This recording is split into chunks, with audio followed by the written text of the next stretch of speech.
Thank you. Welcome back. What a wonderful conversation we are having here. And Reverend Martin Njenga is here. Yes. This is a very important discussion. Yes. I wish everybody and every man of God would sit down and listen to this. Yes. We say it doesn't make sense Yes. to invest in keyboards, a public address, but we forget the person who is doing the keyboard, or the ones who are on the mic leading, or the technician, in fact. So how much from the pastoral side do you think we should invest on this human resource? Okay, this is a question that varies from one ministry to the other, yes. depending on how able every ministry is. Of course, you know that ministries differ. But at least you should be considerate. Especially if you, and then again, you must ask yourself this question. How much time do you need these people? I always advise pastors, even in the forums that I get an opportunity to minister to.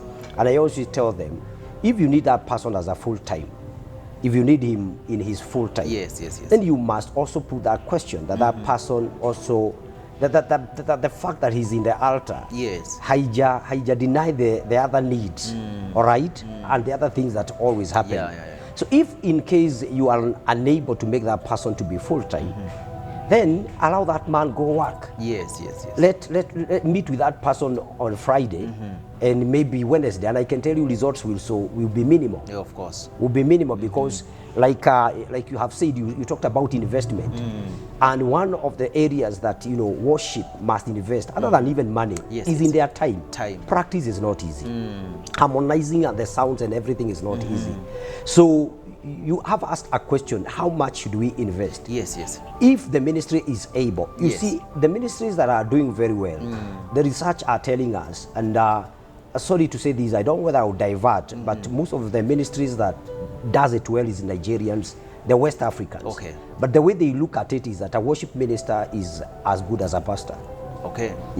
So they come, they report, they are given all the dues, all the salaries and such kind of things. And then again, you see the results. So if the ministry, you want this person to be there 6 in the morning, lunch hour, and all these kind of whatever, let's be honest. Let's be honest on this, because you have asked it.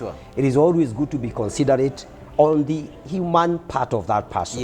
Right? The welfare. On the welfare of that person. Let's know that these are people. And you see, I don't know what happens anytime you stand in the altar, either you are a pastor or you are a worship minister. The perception outside there is that you are rich.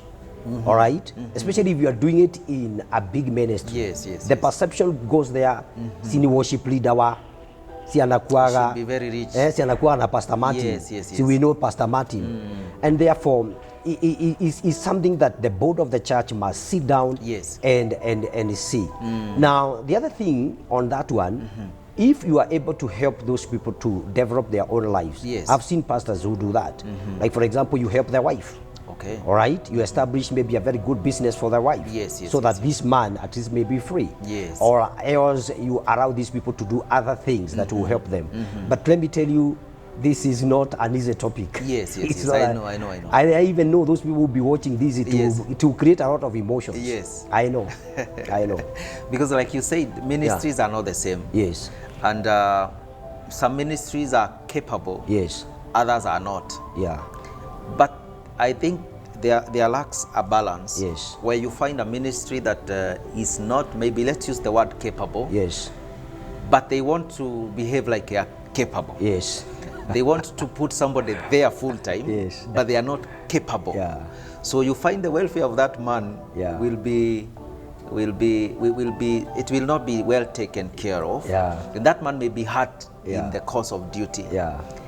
But there is another argument here that if you brought somebody there like an employee, like the way you'll go to be a cashier in a bank, then that person now, it may be difficult to put a line or a boundary between service and work, so that this person now, of course, there is grace that is involved in the altar. Now, this person may not be able to put a boundary that this is now service, such that they neglect some of the things, like righteousness. Oh, yeah. So because hapa ndio mimi napata mshahara, ni kazi tu kama vile ningeenda bank. So how do we balance this so that these ministers, as we invest in them, they understand there is also their spiritual part that they are supposed to? Yeah, and that is why, Daktari, personally, me as Pastor Martin, I'm supporting 100% what you're doing. Yes. You are investing a lot in the worship, because this is a neglected area. Yes. This is a very uncharted ground that actually we are even touching. Yes. You can imagine in 21st century, we are addressing this issue. Yes, these things happens a lot. When the worship leader gets into the pay slip, he divert his mind into the spiritual work again. Yes. And into the area of a call, into area of work. Yes. So you begin now looking at your time. There before you couldn't even look at it. Actually, there was a pastor who was telling me such a story, that he had a worship leader who had even volunteered. He volunteered. Yes. And he came to the pastor's office and he told him, no, me, I don't want anything, I want to volunteer. You know, that's a very common language. Yes. Unless by the wisdom of a pastor, when that person tells you that you should disconnect that from reality. Let me tell you, Doctor, there is something we call spirituality versus reality. Okay. Those are two different things. So that the person is so spiritual, it doesn't disconnect him with the reality from of the life. reality at the end of the day, they will eat. Sure. So when this guy came and said, no, I want to volunteer, I think the pastor looked at it and said, okay, you have volunteered for 2-3 weeks, why don't we give you something? Yes. The day he put that guy in the pay slip, that was the beginning of issues. Wow. So the day he was volunteering was so good. It was okay. When he was there, he was not found. You could even try to look for him, call him, persuade him. So when we are trying to invest on the worship team, these are some of the topics we want to tell the people. Yes. That even if you get into the pay, never ever forsake your primary call. Your primary call as a worshiper was to serve God before you serve the ministry.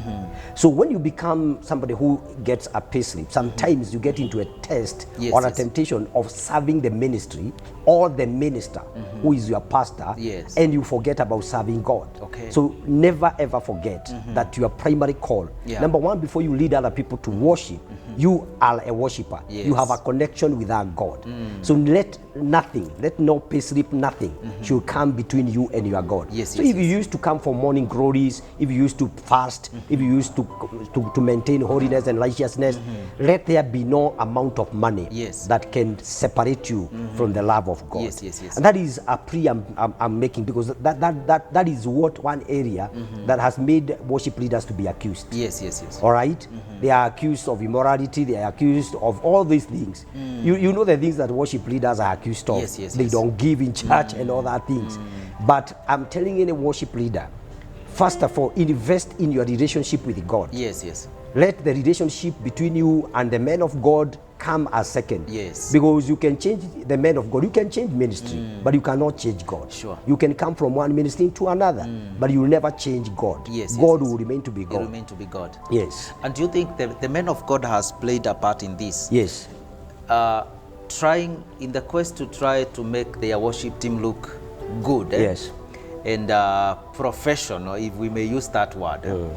You find a man of God will go and pick us a keyboardist just because he's good in playing the keyboard, a bass guitarist just because he can do it well, without considering their spiritual background and what this man is bringing as a worshiper, not just the skill. Because somebody said skills, you cannot pray to have skills.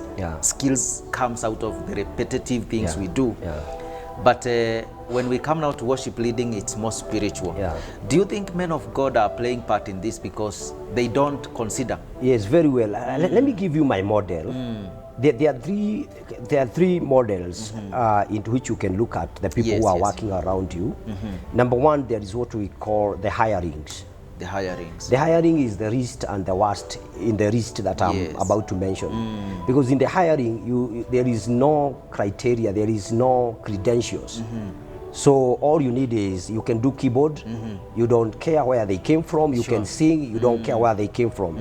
And I can tell you, okay, if we could have had time, maybe we will do part 2 of this. Yes, we'll come and look in the scriptures where people engaged or used hirings. Now the other thing is the servants. The servant. The servants are those people who just want to serve. You know, there are people who just want to serve. Yes. They don't want to be corrected. They don't want to be, you know ni kujitolea na jitoleaga. Munajua ni kujitolea na jitoleaga nyinyi. So those are servants. But the best of it is when any pastor uses the sons of father-son model. Okay. And you know that the picture that God gave us, for him to win us, he had to bring the father-son relationship. So in the father-son relationship, there can never be manipulation. All right? Yeah, sure. So when I'm seated there as a pastor, I'm looking at that guy as a son, just like my biological son. Yes. And so how I treat him, how I deal with him, there are things that I cannot do. Those things that you cannot do to your own biological son. Yes. All right? Like for example, in Joyland, I have a team. What I did is that I went to do evangelism. I know they are watching what I'm trying to say here. And I went to the schools around, come up with these young. I used to buy them uniforms. Every day they come for practice, I take them to their houses. I make sure that they are good. That is now investment. That is the investment I'm talking about. For sure, I would. If you go to my videos, you would see those young men. Actually, if you look at the videos of Joyland, you will see that I use young people. Yeah, I know them. They are sons. All right, I know you know them. Very young. And actually, a good percentage of them are still in school, others are in college. Wow. So what you do is that you look at these people as sons, so that when you go to the office and you are eating, the first question that you must always ask, so and so amekula. That's powerful. So and so amekula. So wewe ukienda pale na umepewa food, ile ya mabishop, lazima ujiulize hao vijana wamekula. Number 2, wameenda nyumbani aje. So in case wamekosa, give them my car. Wow. Oh yes, give them my car. Let them be taken home. Take them to their parents. Sure. Yes, let the parents know. So those 3 areas. So most of the pastors who use hirings, you know, they don't care. So long as you are being paid, they don't care where you slept, they don't care what you are doing. Those who use servants, most of those servants are those who comes with that idea of I'm volunteering. All right? But I can tell you in worship, and I know you know the model of worship as it was given by Abraham when he was going to sacrifice Isaac. It was a form of a worship. You know, the Bible says that he carried the donkeys and also the son and also the servant, but at a certain level, the servants and the donkeys could not get. So it was only, the Bible says, when they saw yonder, the place of worship, the donkeys and the servants were left. They were left. So it's only the father's son that were able to get there. So there are levels, even there is a level that even you as you serve God, unless you see the father-son relationship, for sure you cannot commit yourself. Because you do it knowing, you see, in the father-son relationship, a son will identify with the work I'm doing in Joyland. And they will say, hii si church ya Pastor Martin. Alright? Hii si church yake na mke wake. Wanasema ya kwamba hapa, siku nataka kutumia hiyo jina shareholding. Lakini imetokea. Wanasema ya kwamba hapa kwa hii church, tuko na sehemu yetu. We are not just here making one man to shine. We have a part in this. Like Ken knows that whatever belongs to his father, Ken is my son. He knows that directly or indirectly these things are to me. It's such a beautiful thing, but it is very costly. It is very costly. But I'm having a very different opinion. Take. Okay. There is a breed of worshippers or instrumentalists that is there. That they keep on hip hopping from one church. Because they were introduced into the pay slip. So if another pastor, if I'm being offered 15,000, and tomorrow another pastor offered 17,000, then tomorrow I will not be here. Watanisikia kule. So in this model of father-son relationship, You have mentioned an example which is very powerful of how you have raised a team. We want to understand how is these people, like we are bringing in, we are trying to incorporate, how do we instill this thing that is called father-son relationship into them, so that we can stop this behavior of moving from one church to the other in the quest to get greener pastures, as people say. But we take this after we come back from this short break. Yes.